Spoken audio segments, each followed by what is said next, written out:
Assalamualaikum warahmatullahi wabarakatuh. Perkenalkan, nama saya Yulia Purwati, kelas 1 PK3, NIM saya 96200067. Di sini saya ingin mempresentasikan atau menjelaskan tentang pengantar manajemen, yaitu pentingnya manajemen dan organisasi.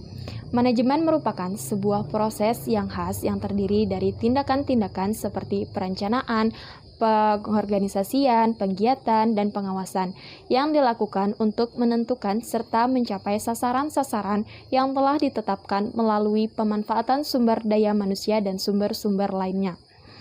Organisasi merupakan alat untuk mencapai tujuan. Sebagai alat, organisasi bersifat statis yang menghimpun orang-orang yang mengadakan kerjasama. Hal itu berarti bahwa fungsi-fungsi manajemen berlaku pada semua tipe dan organisasi dimanapun juga, karena setiap organisasi pasti membutuhkan adanya perencanaan, pengorganisasian, pelaksanaan, dan pengawasan dalam bentuk yang sederhana sekalipun. Adapun tujuan-tujuan manajemen dalam suatu organisasi, yang pertama ada tujuan sosial, yang kedua ada tujuan organisasial, yang ketiga ada tujuan fungsional, dan yang terakhir ada tujuan individual. Tujuan sosial. Tujuan sosial adalah organisasi atau perusahaan yang bertanggung jawab secara sosial dan etis terhadap keutuhan dan tantangan masyarakat dengan meminimalkan dampak negatifnya. Yang kedua, tujuan organisasial adalah sasaran formal yang dibuat untuk membantu organisasi mencapai tujuannya. Yang ketiga, tujuan fungsional adalah tujuan untuk mempertahankan kontribusi pada tingkat yang sesuai dengan kebutuhan organisasi. Dan yang terakhir, tujuan individual adalah tujuan pribadi dari tiap anggota organisasi atau perusahaan yang hendak mencapai melalui aktivitasnya dalam organisasi. Macam-macam perencanaan. Yang pertama ada rencana strategis, yang kedua rencana taktis, yang ketiga rencana operasional, yang keempat rencana jangka panjang, long range plan, yang kelima rencana jangka menengah, intermediate plan, yang keenam ada rencana jangka pendek. Saya ingin menjelaskan pertama dulu rencana strategis. Rencana strategis merupakan rencana umum yang mendasari keputusan alokasi sumber daya, prioritas, serta langkah-langkah dalam tindakannya. Yang kedua, rencana taktis adalah rencana yang dikembangkan untuk mengimplementasikan bagian tertentu dari rencana strategis. Yang ketiga, rencana operasional menitikberatkan pada rencana taktis untuk mencapai tujuan operasional.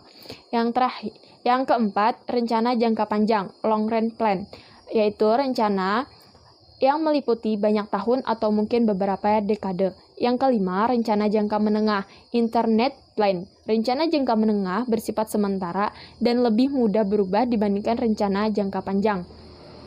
Dan yang terakhir, rencana jangka pendek. Rencana jangka pendek meliputi kerangka waktu setahun ataupun kurang. Definisi manajemen dan organisasi. Manajemen adalah suatu kegiatan yang digunakan untuk mengatur semuanya dengan baik, agar dapat melakukan kegiatan dengan efektif dan efisien. Oleh karena itu, manajemen dalam kehidupan sehari-hari itu sangat penting.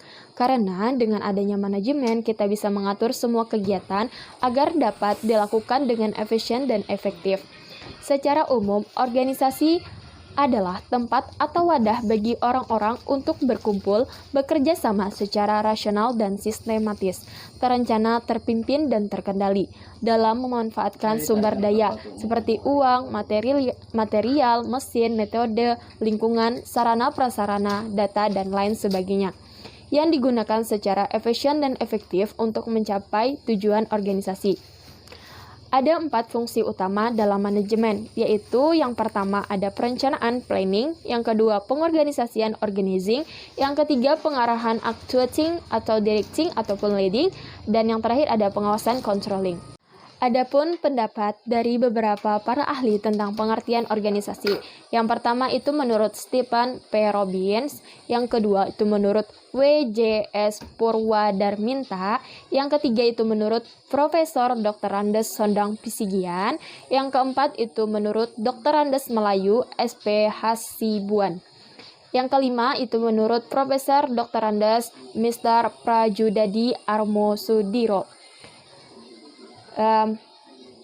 Pengertian menurut Stephen P. Robbins menyebutkan organisasi adalah kesatuan entiti sosial yang dikoordinasikan secara sadar dengan sebuah batasan yang relatif dapat diidentifikasi yang bekerja atas dasar yang relatif terus-menerus untuk mencapai suatu tujuan bersama atau sekelompok tujuan.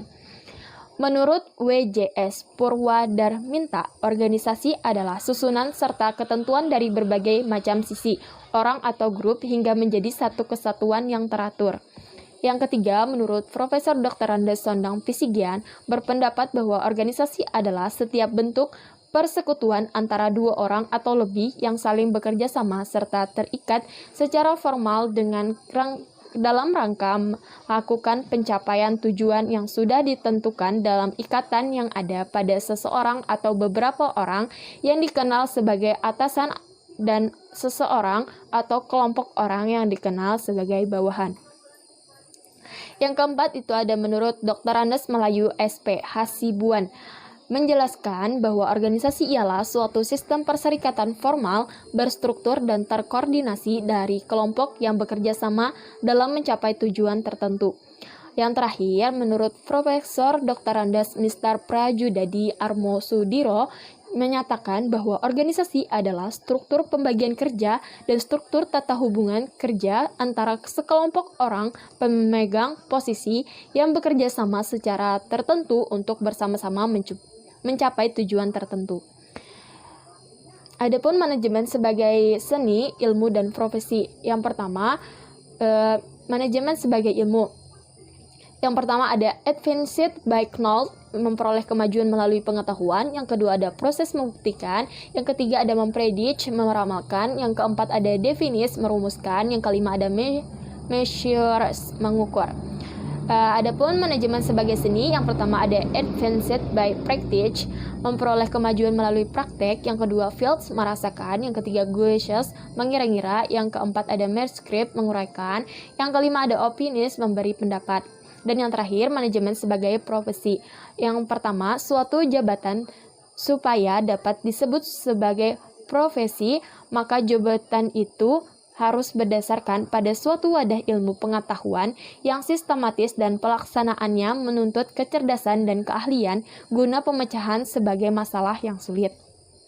Yang kedua, suatu profesi menuntut waktu yang lama untuk persiapan spesialisasi dan berdasarkan pada suatu latar belakang pendidikan yang luas. Yang ketiga, suatu profesi selalu membukakan kesempatan dan menyediakan waktu bagi anggota-anggotanya untuk mengikuti latihan-latihan guna peningkatan dan penyegaraan pengetahuan mereka. Latihan-latihan itu bersifat terus-menerus. Dan yang terakhir, suatu profesi menghendaki penelitian dan penyidikan secara ilmiah dan berkelanjutan. Mungkin itu saja yang dapat saya sampaikan. Apabila terdapat kesalahan, mohon dimaafkan. Thanks for watching. Wassalamualaikum warahmatullahi wabarakatuh.